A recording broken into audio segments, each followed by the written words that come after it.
종교적 건축물과 인류의 발전. 우리의 삶에서 종교는 빼놓을 수 없다.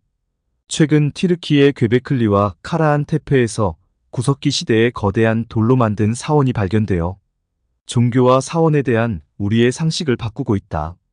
고고학이 밝혀낸 12,000년 전후 빙하기가 끝날 때 만들어진 사원을 통해 종교의 기원을 살펴보자. 튀르키예 동남부에 위치한 괭베클리 유적은 높이 15m에 직경 300m 정도의 규모이다. 사원 안에 20톤에 달하는 높이 5 내지 6m의 T자형 돌 200여 개가 세워진 사원이다. 각각의 돌에는 높은 예술 수준의 환상적인 동물이 새겨져 있었다. 현재까지 4개의 원형으로 만든 사원이 발견되었고 그 주변에 20여 개가 땅속에 묻혀 있다고 한다. 괭베클리에서는 아직 수렵과 채집을 하는 구석기 시대의 생활 습관을 지닌 사람들이 일정한 때가 되면 모여서 거대한 기념물을 세워 하늘에 제사를 지내며 잔치를 했다. 그런데 각각의 사원은 다른 방향을 향하고 있다. 그래서 하늘의 별을 관측하여 건설했다는 주장도 설득력을 인정받고 있다. 놀라움은 여기에서 그치지 않았다. 최근에는 괭베클리 근처에서 그보다 더 빠른 시기에 만든 카라한 테페도 발견되었다. 카라한 테페는 다소 원시적인 조각상과 기둥돌을 만든 모양의 사원으로 약 13,000년 전에 만든 것이다. 괭베클리에서는 높이 3m에 달하는 사람 조각상이 다수 발견되었다. T자형의 돌도 사람을 형상화한 것이 밝혀졌다. 그들이 숭배하던 신이나 당시 예배를 주도하던 사제를 새긴 것이다. 사제가 등장했지만 여전히 평등한 사회를 유지했으며 사람들을 단합시키는 구심점 역할을 했다. 이제까지 고고학자들은 농사를 짓고 마을을 이루면서 거대한 건축물, 사원 등이 시작되었다고 생각했다. 하지만 괭베클리의 발견으로 순서가 정반대인 것이 밝혀졌다. 사람들은 종교적인 건축물을 만들기 위해서 모여야 했다. 사원을 만들기 위해 건축술이 발달하고 사제들이 지휘했다. 수백 명의 사람들이 몇 개월간 일하려면 많은 식량과 잔치에 쓸 맥주가 필요했다.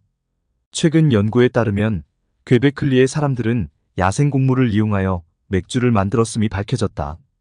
공사가 대형화되며 더 많은 곡물이 필요하면서 농사가 빠르게 발달했다. 거대한 종교 건축물을 만들기 위한 과정의 부산물로 집약적인 농사, 거대한 사회 그리고 문명이 태동한 셈이다. 그런데 왜 사람들은 신앙으로 모이고 굳이 거대한 건축물을 만들어야 했을까?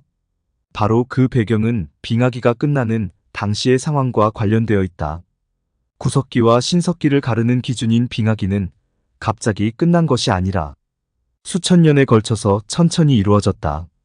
마지막 빙하 시대인 영거 드라이아스 시기는 12,000년 전에 끝난다.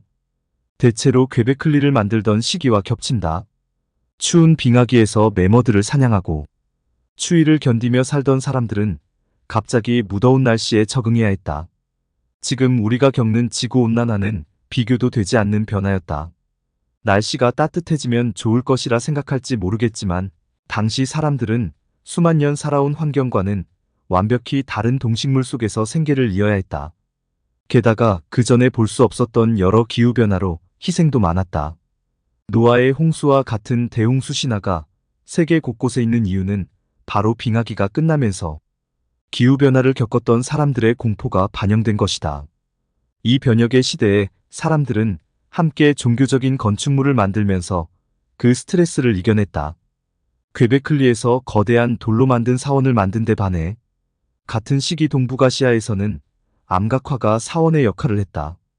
하바롭스크 근처의 아무르 강변에 위치한 시카치알리안의 암각화 유적도 12,000년 전에 만들기 시작했다. 여기에도 괭베클리처럼 다양한 인면상과 뱀이나 동물의 모습이 새겨져 있다. 얼핏 보면 실용적이지 않아 보이지만 이러한 사원을 만들기 위해 기술은 발달했고 사람들의 정기적인 모임은 새로운 정보 교환의 장이 되었다. 지금도 동서고금을 막론하고 당대 최고의 기술과 예술은 성당이나 사원 같은 종교 건축물에 반영되니 괭베클리의 전통은 지금까지도 계속되는 셈이다.